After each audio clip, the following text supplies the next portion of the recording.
네, 정치적 망명이라고 하면 우리는 주로 이런 인물들을 떠올립니다.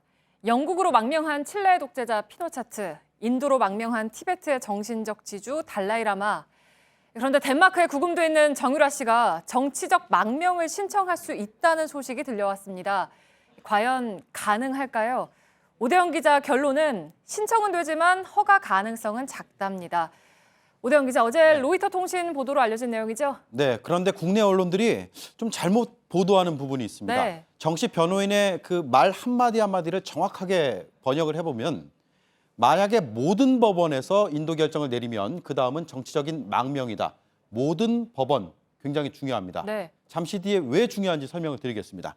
자, 그러면서 그 이유를 댔습니다. 야당 지명의 특검, 탄핵 여론, 정유라 정치적 지렛대로 활용. 이 세 가지 이유를 얘기했습니다. 정치인도 아닌데 정치적 탄압을 이야기하고 있군요. 네, 그런데 망명이라는 게 굉장히 특수한 상황에서 이루어지는 정치적인 행위입니다. 그건 네. 법적인 영역은 아닙니다. 근데 이런 경우는 일반적으로 국제법상에 망명이 아니라 난민 신청이라고 부르게 되는데 네. 정유라 씨가 하겠다는 게 바로 이겁니다. 유엔 협약 이렇게 돼 있습니다. 인종, 종교, 민족, 정치적 의견을 이유로 박해받을 우려가 있는 자가 난민입니다. 정유라 씨가 지금 정치적 박해를 염두에 둔 걸로 보입니다.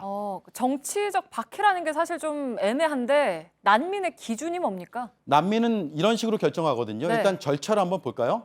신청받고요. 심사하고 결정하면 됩니다. 저 중간에 심사 과정에서요. 정치적인 상황으로 내가 박해를 받았다. 이런 뚜렷한 근거를 대야 됩니다. 네. 절차가 상당히 간단해 보이지만 그렇지 않습니다. 반전이 있습니다.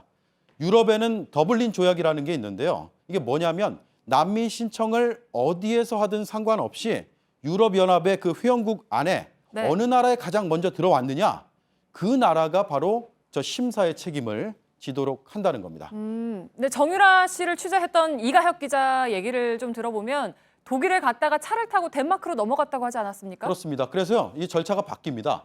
자, 심사를 덴마크에서 하지 않고 이게 독일로 가서요. 독일이 접수해서 심사하고 결정하는 상당히 절차상 좀 늘어지게 되는 거죠. 네, 그러니까 하루빨리 입국을 하라는 게 우리 정부 입장인데 이렇게 되면 상황이 더 꼬이겠군요. 네, 그런데요. 심지어 이 절차 앞에 더 많은 게 있습니다. 또 네. 하나의 반전이 있는데 보시죠.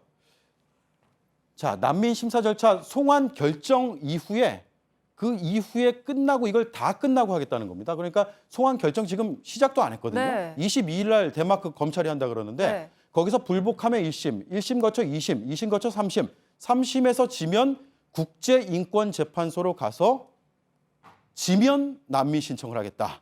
이런 얘기를 지금 하고 있는 겁니다. 아니 그러면 1년이 걸릴지 5년이 걸릴지 모르는 문제 아닙니까? 지금 뭐 가장 첫 단계도 지금 시작도 안 한 상태라면서요. 그러게 말입니다. 지금 시간을 좀 가늠해 볼 수 있는 게 우리가 2014년에 세월호 참사했었잖아요. 네. 당시에 유병언 씨의 딸 유섬나 씨가 먼저 이 과정을 쭉 거쳐갔습니다. 그렇죠. 지금 어딨냐? 인권재판소에 가 있습니다.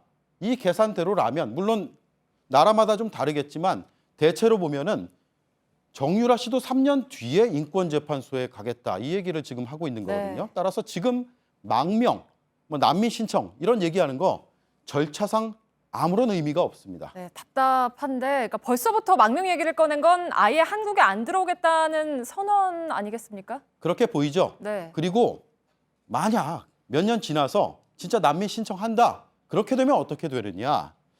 받아들여질 가능성이 거의 없습니다. 네. 유엔 난민 인정 기준 편람, 사법적 처벌도 피자는 난민이 아니다. 유엔 난민 협약, 중대한 비정치적 범죄자를 난민으로 인정하지 않는다. 정유라는요, 판결을 받지는 않았지만 독일 검찰이 피의자로 적시했습니다. 자금 세탁, 동물 학대, 탈세 의혹까지 있습니다. 한국에서도 기소 중지자입니다. 따라서 정치적인 망명은 절차상 수년 뒤에나 신청할 수 있고 신청을 하더라도 기각될 가능성이 크다. 이게 결론입니다. 네, 팩트체크 오대영 기자였습니다.